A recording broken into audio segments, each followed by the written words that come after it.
Je suis ambitieuse, j'ai envie de progresser. Comment j'en parle à ma hiérarchie? Je crois qu'il ne faut vraiment pas hésiter à proposer quelques idées en termes d'évolution de poste. Et ça, pas au dernier moment, pas quand on en a marre, mais très régulièrement avec ses managers ou ses RH, hein, parce que parfois on a la chance d'avoir des RH. Parler de tiens, moi je me verrais bien dans tel et tel job, j'aimerais bien aller vers tel ou tel type de fonction, qu'est-ce que tu en penses, est-ce que tu me verrais évoluer là-dedans? Donc c'est pas quelque chose qui arrive un jour, tiens, au fait, je voudrais faire tel métier. L'ambition, ça se travaille pratiquement tout le temps.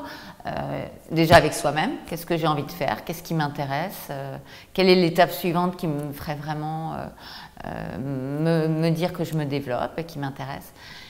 Et puis ensuite avec les autres autour. Alors on dit toujours qu'il y a 5 ou 6 personnes qui prennent la décision pour votre prochain job. Est-ce qu'ils savent ce que vous voulez? Est-ce qu'ils savent ce que vous aimez? Est-ce qu'ils savent ce qui vous motive? Et puis est-ce que c'est cohérent avec vos compétences? Est-ce qu'il y a une histoire normale entre ce que vous faites aujourd'hui et ce que vous voulez faire? Donc oser votre ambition, c'est aussi oser dire là je suis compétente, puis je peux apprendre. Voilà, c'est ça qui me fait envie. Qu'est-ce que vous en pensez? Je suis enceinte. Comment je l'annonce? À quel moment je l'annonce? Et comment je gère le moment où je vais devoir partir de l'entreprise? Parce qu'il y a certaines femmes qui vont avoir peur de se faire piquer leur place, tout simplement. Pour des raisons qu'on connaît toutes, à partir de 3 mois, c'est raisonnable de l'annoncer.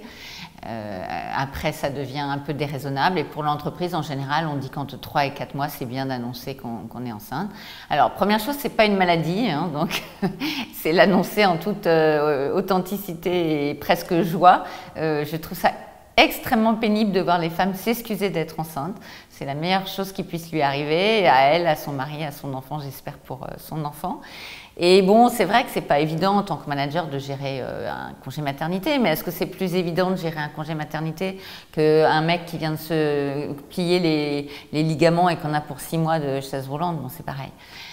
Donc, ne pas s'excuser d'être enceinte, l'assumer, et puis très vite, presque vers le 5e, 6e mois, commencer à parler de comment on s'organise pendant mon absence, qui va me remplacer, est-ce que je suis remplacée, comment ça se passe à mon retour. C'est pas un truc, je pars, il va se passer 4 à 6 mois, ça dépend des entreprises, je reviens et je ne sais pas ce qui s'est passé entre-temps.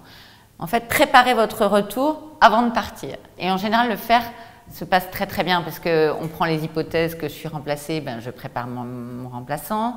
On prend l'hypothèse que je ne suis pas remplacée, je vais organiser les tâches avec mon équipe. Et du coup, la clarté, elle est aussi avec mon manager sur le fait que je reviens. Je ne reste pas dans le flou, genre « Ah, ben, tu verras bien au dernier moment si je reviens ». Ça, c'est ce qu'il y a de pire pour l'entreprise. Aujourd'hui, il y a souvent des phénomènes de double carrière dans un couple. Ce n'est pas toujours évident à gérer.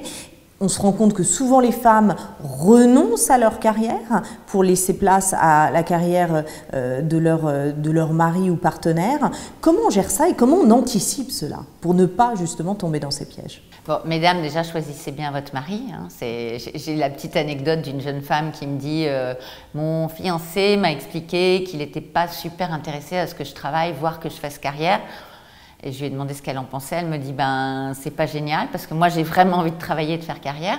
Et on en a discuté assez longtemps et finalement elle en est venue au fait que malheureusement c'était peut-être pas avec ce gars-là qu'il fallait qu'elle vive.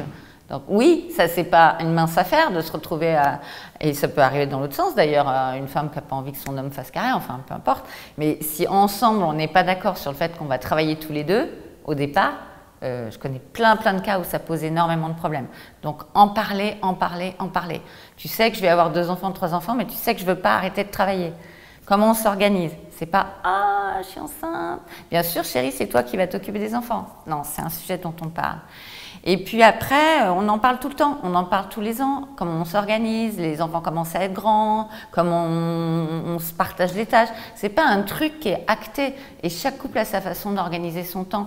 Je connais plein de couples où à un moment donné, c'est l'homme qui ralentit un peu parce que la femme vient d'être nommée. Un autre moment, c'est la femme qui est bien confortable dans son job, il met le coup de booster. C'est jamais linéaire. Mais le fait est que ce que je vois qui marche, c'est quand ils en parlent régulièrement et que c'est pas un tabou. Et que c'est un sujet de conversation à table de temps à autre. Voilà.